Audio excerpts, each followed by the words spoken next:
ದೇವರ ಪರಮಾನುಗ್ರಹದಿಂದ ಪಡೆದಂತಹ ಈ ಸಾಧನ ಶರೀರ,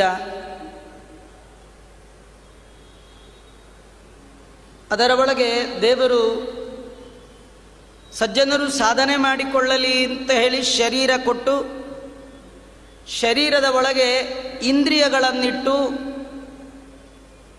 ಯೋಚಿಸುವ ಮನಸ್ಸನ್ನು ಕೊಟ್ಟು ಸಜ್ಜನರು ಸಾಧನೆ ಮಾಡಲಿ ಅಂತ ಭಗವಂತ ಈ ಎಲ್ಲ ಸಾಧನೆಗಳನ್ನು ಕೊಟ್ಟಿದ್ದಾನಂತೆ. ಈ ದೇಹ, ಈ ಇಂದ್ರಿಯ, ಇದನ್ನು ಬಳಸಿಕೊಂಡು ಭಗವಂತನ ಸರ್ವೋತ್ತಮತ್ವವನ್ನು ಅರಿತು ಜಗತ್ ಸತ್ಯತ್ವವನ್ನು ತಿಳಿದು ನಾವೆಲ್ಲ ಸರ್ವಕಾಲದಲ್ಲಿಯೂ ಕೂಡ ಅವನ ದಾಸ ಅನ್ನುವ ಭಾವನೆಯಿಂದ ಭಗವಂತನ ಆರಾಧನೆಯನ್ನು ಮಾಡ್ತಾ, ಯಾರು ಜೀವನ ಯಜ್ಞವನ್ನೇ ಭಗವಂತನಿಗೆ ಅರ್ಪಣೆ ಮಾಡ್ತಾರೆ ಅವರು ಈ ಸಂಸಾರ ಸಾಗರದಿಂದ ಬಿಡುಗಡೆ ಹೊಂದಿ ಲಿಂಗದೇಹ ಭಂಗ ಮಾಡಿಕೊಂಡು ತಮ್ಮದೇ ಆಗಿರ್ತಕ್ಕಂಥ ಸ್ವರೂಪಭೂತವಾದ ಆನಂದದ ಆವಿರ್ಭಾವವನ್ನು, ಮೋಕ್ಷವನ್ನು ಪಡಿತಾರೆ. ಇಂತಹ ಮೋಕ್ಷಕ್ಕೆ ಕಾರಣವಾದದ್ದು ಜ್ಞಾನ. ಯಾರಿಗೆ ಜ್ಞಾನ ಇಲ್ಲ ಅವರು ಎಂದೆಂದೂ ಕೂಡ ಈ ಸಂಸಾರದಿಂದ ಬಿಡುಗಡೆ ಹೊಂದಲಿಕ್ಕೆ ಸಾಧ್ಯವೇ ಇಲ್ಲ. ಅದು ಯಾವ್ಯಾವುದೋ ಜ್ಞಾನ ಇದ್ದರೆ ಸಾಲದು. ನಾವು ಜನಾರ್ದನನನ್ನು ಅರ್ಥಕೊಳ್ಬೇಕು. ಆ ಜನಾರ್ದನನ ಅರಿವು ಅದು ಮಾತ್ರ ಮೋಕ್ಷಕ್ಕೆ ಕಾರಣವಾದ ಜ್ಞಾನ. ದೇವರ ಬಗ್ಗೆ ತಿಳಿತಾ ತಿಳಿತಾ ತಿಳಿತಾ ಅವನಲ್ಲಿ ಒಂದು ನಿರಂತರವಾದ ಸ್ನೇಹ, ಪ್ರೀತಿ ಹುಟ್ಟತ್ತೆ. ಅದನ್ನು ಭಕ್ತಿ ಅಂತ ಕರೀತಾರೆ. ಯಾರಿಗೆ ಭಗವಂತನಲ್ಲಿ ಶಶ್ವದೇಕ ಪ್ರಕಾರಕವಾದ ಭಕ್ತಿ ಇದೆ ಅವರಿಗೆ ದೇವರನ್ನು ಬಿಟ್ಟು ಉಳಿದ ಪದಾರ್ಥಗಳಲ್ಲಿ ವೈರಾಗ್ಯ ಬರುತ್ತೆ, ಹೇಯತಾ ಭಾವನೆ ಬರುತ್ತೆ. ಇವು ಯಾವುವು ಭಗವಂತನನ್ನು ಹೊರತುಪಡಿಸಿದ ಇತರ ಯಾವುದೇ ಪದಾರ್ಥ ನನ್ನ ಹಿಂದೆ ಬರೋದಲ್ಲ. ಆದ್ದರಿಂದ ನಾನು ಜೀವನದ ಒಳಗೆ ಪಡಿಬೇಕಾದ್ದು, ಹೊಂದಬೇಕಾದ್ದು ಭಗವಂತನ ಜ್ಞಾನ, ಭಗವಂತನ ಪಾದ. ಪಡೆಯಬೇಕಾದ್ದು ದೇವರ ಜ್ಞಾನ, ಹೊಂದಬೇಕಾದ್ದು ದೇವರ ಪಾದ. ದೇವರ ಪಾದ ಹೊಂದಬೇಕು ಅನ್ನುವವ ಆ ಭಗವಂತನನ್ನು ತಿಳ್ಕೊಳ್ಬೇಕು. ದೇವರನ್ನು ತಿಳಿಯೋದು ಅಷ್ಟು ಸುಲಭ ಸಾಧ್ಯದ ಕೆಲಸ ಅಲ್ಲ. ಮುಖ್ಯಂತಿಯಂ ಸೂರಯಃ ನೈವೋದಾಪು ಗೃಣೋಂತೋಂತಂ ಯದ್ಗುಣಾನಾಂ ಅಜಾದಯಃ. ಲಕ್ಷ್ಮೀ ಬ್ರಹ್ಮಾದಿಗಳಿಗೆ ಭಗವಂತನ ಗುಣಗಾನ ಅಷ್ಟು ಸುಲಭ ಸಾಧ್ಯ ಅಲ್ಲ ಅಂತಾರೆ. ಬ್ರಹ್ಮಾದಿಗಳ ಮನದಲ್ಲಿ ತೋರದೆಲೆ ಇರುತ್ತಿಪ್ಪ ಜಗನ್ನಾಥ ವಿಠ್ಠಲ ಅಂತಾರೆ. ಅಂದಮೇಲೆ ದೇವರ ಜ್ಞಾನ ಪಡೆಯೋದು ಹೇಗೆ ಸಾಧ್ಯ? ದೇವರ ಜ್ಞಾನವನ್ನು ತಿಳಿಸುವವರಾದರೂ ಯಾರು? ಅದು ದೇವರಿಗೆ ಮಾತ್ರ ಸಾಧ್ಯ. ದೇವರ ಬಗ್ಗೆ ದೇವರಷ್ಟು ತಿಳಿದವರು ಮತ್ಯಾರೂ ಇಲ್ಲ. ಹಾಗಾಗಿ ಭಗವಂತನ ಜ್ಞಾನ ಬೇಕು ಅನ್ನುವ ಬಯಕೆಯ ಹರಿಭಕ್ತರೆಲ್ಲ, ಬ್ರಹ್ಮಾದಿ ದೇವತೆಗಳೆಲ್ಲ ಭಗವಂತನನ್ನೇ ಪ್ರಾರ್ಥನೆ ಮಾಡಿದಾಗ ಅನೇಕ ಬಾರಿ ಭಗವಂತ ವ್ಯಾಸ ರೂಪದಿಂದ ಬಂದಿದ್ದಾನೆ. ಒಂದೇ ಬಾರಿ ಬಂದದ್ದಲ್ಲ. ಆ ವ್ಯಾಸ ರೂಪದಿಂದ ಬಂದು ಸಜ್ಜನರ ಸಾಧನೆಗಾಗಿ ಬೇಕಾದ ತತ್ವಜ್ಞಾನವನ್ನು ಜಗತ್ತಿಗೆ ಕೊಟ್ಟಿದ್ದಾನಂತೆ. ಆ ಭಗವಂತ ವ್ಯಾಸ ರೂಪದಿಂದ ಬಂದು ಅನಂತವಾದ ವೇದಗಳು ಅದನ್ನು ವಿಭಾಗ ಮಾಡಿದ್ದಾನೆ. ಋಗ್ವೇದ, ಯಜುರ್ವೇದ, ಸಾಮವೇದ ಇತ್ಯಾದಿಯಾಗಿ ವೇದ ವಿಭಾಗ ಮಾಡಿದ್ದಾನೆ. ಆ ವೇದವನ್ನು ನಿರ್ಣಯಿಸುವಂತಹ ಮೀಮಾಂಸಾ ಶಾಸ್ತ್ರ, ಬ್ರಹ್ಮಸೂತ್ರಗಳನ್ನು ರಚನೆ ಮಾಡಿಕೊಟ್ಟಿದ್ದಾನೆ. ವೇದ ಭಗವಂತ ಹೇಳಿದ್ದಲ್ಲ, ಅವನು ವೇದಾಂತಕೃತ್ ವೇದವಿತ್, ವೇದ ಬಲ್ಲವ, ವೇದಾಂತ ಬರೆದವ. ವೇದಾಂತ ಅಂದರೆ ಬ್ರಹ್ಮಸೂತ್ರಗಳು. ವೇದ ಬಲ್ಲವ, ವೇದವಿತ್ ವೇದಾಂತ ಕೃತ್. ವೇದವನ್ನು ಬಲ್ಲವ, ವೇದಾಂತ ಬರೆದವ. ವೇದಗಳು ಕೂಡ ಭಗವಂತನನ್ನು ಪೂರ್ಣ ಹೇಳಲಿಕ್ಕಾಗಲ್ಲಂತೆ. ಯಥೋ ವಾಚೋ ನಿವರ್ತಂತೆ ಅಪ್ರಾಪ್ಯ ಮನಸಾ ಸಹ. ಮನ ವಚನಕ್ಕೆ ಅತಿ ದೂರ. ವೇದಗಳು ಅಂದರೆ ನಿರ್ದುಷ್ಟವಾದ ಶಬ್ದ ಸಮೂಹಗಳೇ ವೇದಗಳು. ನಿರ್ದುಷ್ಟವಾದ ವಾಕ್ಯ ಸಮೂಹ, ಅದನ್ನೇ ವೇದ ಅಂತ ಕರೀತಾರೆ. ಇದು ಕೂಡ ಅಪೌರುಷೇಯವಾದದ್ದು. ಆ ವೇದಗಳು ಕೂಡ ಭಗವಂತನನ್ನು ಪೂರ್ಣ ಹೇಳಲಿಕ್ಕೆ ಸಾಧ್ಯ ಇಲ್ಲ.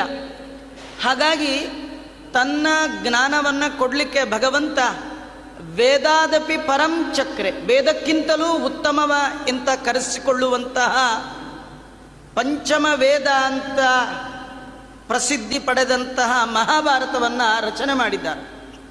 ಆ ಮಹಾಭಾರತದ ರಚನೆಯನ್ನು ನೋಡಿಯೇ ಕೋನ್ಯಃ ಪುಂಡರೀಕಾಕ್ಷಾತ್, ಭಗವಂತನಲ್ಲದೆ ಈ ಮಹಾಭಾರತವನ್ನು ರಚನೆ ಮಾಡಲಿಕ್ಕೆ ಮತ್ತೆ ಯಾರಿಗೂ ಸಾಧ್ಯ ಇಲ್ಲ.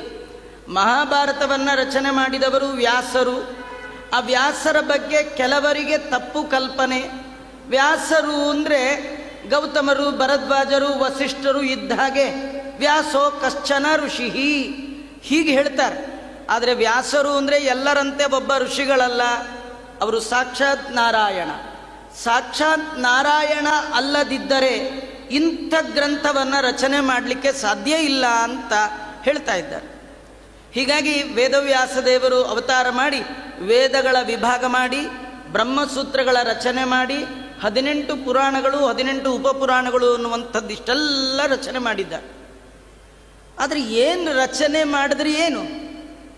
ಆದರೆ ಮಹಾಭಾರತದ ಒಳ ಅರ್ಥವನ್ನು ತಿಳಿಲಿಕ್ಕೆ ಎಲ್ಲರಿಗೂ ಸಾಧ್ಯ ಇಲ್ಲ. ಮಧ್ವಾಚಾರ್ಯರು ಮಹಾಭಾರತದ ಬಗ್ಗೆ ಹೇಳುವಾಗ ವೇದಕ್ಕೆ 3 ಅರ್ಥ ಆದರೆ ಮಹಾಭಾರತಕ್ಕೆ 10 ಅರ್ಥ ಅಂತ. ನಮಗೆ ಒಂದು ಅರ್ಥ ಹೇಳಿದ್ರೆ ಅನರ್ಥ ತಿಳ್ಕೊಳ್ತೀವಿ, ಇನ್ನು 10 ಅರ್ಥ ಹೇಳಿದ್ರೆ ಕೇಳಿಸ್ಕೊಳ್ಳೋದೇ ಇಲ್ಲ. ಅದು ಯಾಕಂದರೆ ನಮ್ಮ ಯೋಗ್ಯತೆ ಎಷ್ಟೋ ಅಷ್ಟು ಹೇಳಬೇಕೇ ವಿನಃ ಅದು ದೇವತಾ ಸ್ವಸುಲಭ ಪ್ರತಿಭಾತೆ, ದೇವತೆಗಳ ಪ್ರತಿಭೆಗೆ ಮಾತ್ರ ನಿಲುಕುವಂತಹ ಅರ್ಥಗಳು ಮಹಾಭಾರತದಲ್ಲಿ ಇದೆ. ಹೀಗಾಗಿ ಮಹಾಭಾರತದಲ್ಲಿ ವೇದೋಕ್ತ ತದನುಕ್ತ ಮಹಾಭಾರತೋಕ್ತ ಪ್ರಕಾರೇಣ ಅಂತ ಹೇಳ್ತಾರೆ. ಅನಂತ ಭಗವಂತನ ಮಹಿಮೆಯನ್ನು ಗುಣವನ್ನು ಗಾನ ಮಾಡಿದ್ದಾನೆ ಭಗವಂತ. ಅದರ ಒಳಗೆ ಸ್ವಯಂ ತನ್ನ ಮಹಿಮೆಯ ಬೀಜವನ್ನು ಅದರ ಒಳಗೆ ಬಿತ್ತಿದ್ದಾನೆ. ದೇವತೆಗಳಿಗೆ ಮಾತ್ರ ಅರ್ಥ ಆಗುವಂಥ ಎಷ್ಟೋ ವಿಷಯಗಳು ಮಹಾಭಾರತದಲ್ಲಿದೆ. ಮನುಷ್ಯರ ಬುದ್ಧಿಗೆ ಗೋಚರ ಆಗೋಲ್ಲ. ಅನೇಕ ಜನ ಬಂದರು ವ್ಯಾಸರ ಮಾತಿಗೆ ಅರ್ಥ ಹೇಳ್ತೇವೆ ಅಂತ. ವೇದವ್ಯಾಸದೇವರ ಬ್ರಹ್ಮಸೂತ್ರಕ್ಕೆ ಭಾಷ್ಯ ಬರಿತೇವೆ ಅಂತ ಹೇಳಿ ಭೂಮಿಯಲ್ಲಿ ಅವತಾರ ಮಾಡಿ ಸೂತ್ರವನ್ನು ಓದಿ ಅವರಿಗೆ ಏನು ಅರ್ಥ ಆಯಿತೋ ಅದನ್ನು ಭಾಷ್ಯ ಬರೆದ್ರು. ಅವರು ಬರ್ದದ್ದು ತಪ್ಪಲ್ಲ, ಅವ್ರಿಗೆ ಅರ್ಥ ಆಗಿದ್ದೇ ಅಷ್ಟು. ಅವ್ರು ನೋಡ್ಲಿಕ್ಕೆ ಅವ್ರ ಯೋಗ್ಯತೆ ಎಷ್ಟೋ ಅಷ್ಟು. ನೀವು ಮನೆ ಒಳಗೆ ಒಂದು ಸಣ್ಣ ಲೈಟ್ ಹಾಕ್ಕೊಂಡು ಕರೆಂಟನ್ನು ಬೈದ್ರಿ ಏನು ಪ್ರಯೋಜನ ಇಲ್ಲ. ಆ ಬಲ್ಪಿನ ಯೋಗ್ಯತೆ ಅಷ್ಟೇ ಬೆಳಕು ಕೊಡುವಂಥದ್ದು. ಬ್ರಹ್ಮಸೂತ್ರಗಳು ದೊಡ್ಡ ವಿದ್ಯುತ್ ಇದ್ದ ಹಾಗೆ, ಅದರ ಒಳಗೆ ಎಷ್ಟು ಬೆಳಕು ತೆಗಿಬೋದು ಅಂತ ಅದು ದೊಡ್ಡ ತತ್ವಜ್ಞಾನದ ಬೆಳಕಿನ ಪುಂಜವಾಗಿ ಹೊರಬಂದವರೇ ಜಗದ್ಗುರು ಶ್ರೀಮನ್ ಮಧ್ವಾಚಾರ್ಯರು. ರೂಪೇ ಲೋಕೈಕ ದೀಪೇ ಪ್ರಸಜತು ಹೃದಯಂ ಮಾಮಕಂ ಮಧ್ವನಾಮ್ನಿ. ಈ ಸಣ್ಣದು ಬೆಡ್ ಲೈಟ್ ಅಂತ ಹಾಕಿರ್ತಾರಲ್ಲ ಮನೆ ಒಳಗೆ, ಅದರೊಳಗೆ ವಸ್ತುಗಳು ಕಾಣಲ್ಲ, ಸುಮ್ಮನೆ ಒಂದು ಬೆಳಕಿರಲಿ ಅಂತ ಹಾಕಿರೋದೇ ವಿನಃ ಅಲ್ವಾ. ಸೂಕ್ಷ್ಮ ವಸ್ತುಗಳಂತೂ ಕಾಣೋದೇ ಇಲ್ಲ. ಸೂಕ್ಷ್ಮ ವಸ್ತುವನ್ನು ನೋಡಬೇಕಾದ್ರೆ ಬೆಳಕಿನ ಬ್ರೈಟ್ನೆಸ್ ಜಾಸ್ತಿ ಬೇಕು. ಹಾಗೆ ಒಳಗಿರುವ ವಸ್ತು ಹೊರಗಿರುವ ವಸ್ತು ಅಲ್ಲ, ಪರಾತ್ಪರ ವಸ್ತು, ಅಂತರಂಗದ ಒಳಗಿರುವ ವಸ್ತು. ಅಂತರ್ಧ್ರುವಾಯ ಅನುಪಲಭ್ಯ ವರ್ತಮನೆ, ಸೂರ್ಯನ ಬೆಳಕಿಗೂ ಕಾಣದಂತಹ ವಸ್ತು ಅದು ಒಳಗಿರುವ ವಸ್ತು. ಅದೇ ವಸ್ತು ಶಿವದಂ, ಭಾಗವತದಲ್ಲಿ ಬರುತ್ತೆ. ವಸ್ತು ಶಿವದಂ, ವಸ್ತು ಅಂದರೆ ಅಪ್ರತಿಹತವಾದದ್ದು, ಎಂದೆಂದೂ ನಾಶ ಇಲ್ಲದ್ದು. ಅದು ಭಗವಂತ. ಅದು ಎಲ್ಲಿದ್ದಾನೆ? ಒಳಗಿದ್ದಾನೆ. ಅದರ ಮೇಲೆ ಯಾವ ಬೆಳಕು ಬೀಳಲ್ಲ. ಅದರ ಮೇಲೂ ಬೀಳುವಂತಹ ನಾಶವಿಲ್ಲದ ಒಂದೇ ಬೆಳಕು, ಅದು ತತ್ವಜ್ಞಾನದ ಬೆಳಕು. ಅದು ಮಧ್ವಾಚಾರ್ಯರು ಕೊಟ್ಟಂತಹ ತತ್ವಜ್ಞಾನದ ಬೆಳಕು. ಎಲ್ಲ ದೇವತೆಗಳು, ರುದ್ರಾದಿ ದೇವತೆಗಳು ವಾಯುದೇವರನ್ನು ಪ್ರಾರ್ಥನೆ ಮಾಡಿದ್ದಾರೆ, ನೀವು ಬರಬೇಕು, ನಮಗೆ ಭಗವಂತನ ಅರಿವಾಗಬೇಕಂದ್ರೆ ನೀವು ಅರಿವು ಮಾಡಿಸಿದರೆ ಉಂಟು, ಇಲ್ಲದೇ ಇರಲಿಲ್ಲ. ಹೀಗೆ ರುದ್ರಾದಿ ದೇವತೆಗಳು ವಾಯುದೇವರನ್ನು ಪ್ರಾರ್ಥನೆ ಮಾಡಿದಾಗ ವಾಯುದೇವರು ರುದ್ರಾದಿ ದೇವತೆಗಳ ಪ್ರಾರ್ಥನೆ ಭಗವಂತನ ಆಜ್ಞಾ, ಭಗವಂತನ ಆಜ್ಞೆಯನ್ನು ತಲೆಯಲ್ಲಿ ಹೊತ್ತು ಇತರ ದೇವತೆಗಳ ಪ್ರಾರ್ಥನೆಯನ್ನು ಹೃದಯದಲ್ಲಿ ಹಾರದಂತೆ ಧಾರಣೆ ಮಾಡಿ ಪವಿತ್ರ ಪಾಜಕ ನೆಲದಲ್ಲಿ ಅವತಾರ ಮಾಡಿದರು ಸತ್ಯಲೋಕದ ಅಧಿಪತಿಗಳಾದಂತಹ ಬ್ರಹ್ಮದೇವರು. ಅವರೇ ಜಗದ್ಗುರು ಮಧ್ವಾಚಾರ್ಯರಾಗಿ ಬಂದು ಭಗವಂತನನ್ನು ಸರ್ವ ಮೂಲ, ಸರ್ವ ಅಂದರೆ ಭಗವಂತ, ಸರ್ವ ಶಿವಸ್ಥಾಣು, ಅವನನ್ನು ಹೊಂದಲಿಕ್ಕೆ ಮೂಲವಾದ ಶಾಸ್ತ್ರಗಳ ಗುಂಪನ್ನು ನಮಗೆ ಕೊಟ್ಟಿದ್ದಾರೆ, ತತ್ವಜ್ಞಾನದ ಗುಂಪು. ಇಡೀ ಅದರ ಒಳಗಿನ ಸಾರ ಏನು, ಆಚಾರ್ಯರು ಕೊಟ್ಟದ್ದು ಏನು? ಯೋ ವಿಪ್ರಲಂಬ ವಿಪರೀತ ಮತಿಪ್ರಭೂತಾನ್ ವಾದಾನ್ ನಿರಸ್ಯ ಕೃತವಾನ್ ಭುವಿ ತತ್ವವಾದಂ. ಮುಖ್ಯ ತತ್ವ ಏನು? ಸರ್ವೇಶ್ವರೋ ಹರಿಹಿ ಇತಿ ಪ್ರತಿಪಾದಯಂತಂ ಆನಂದತೀರ್ಥ ಮುನಿವರ್ಯ ಮಹಂ ನಮಾಮಿ.